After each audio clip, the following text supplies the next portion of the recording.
Kozi unayotaka versus kozi yenye soko. Uchague ipi?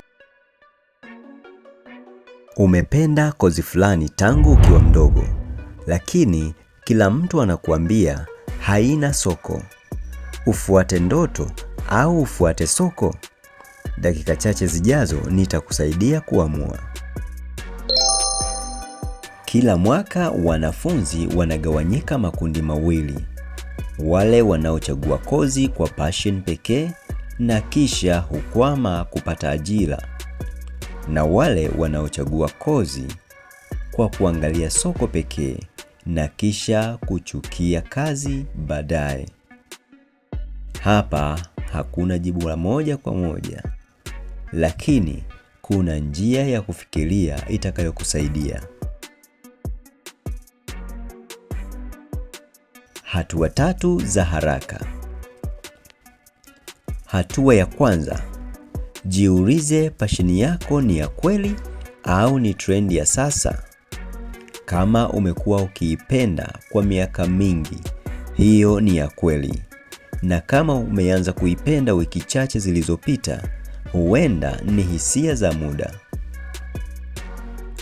Hatua ya pili, usiamini tu watu wanaosema haina soko. Fanya utafiti wako, angalia kama kozi hiyo inaweza kutumika kujiajiri, si ajira rasmi tu. Kwa mfano, kama unapenda sanaa, unaweza kuchanganya na masoko ya kidijitali, yani digital marketing au graphic design.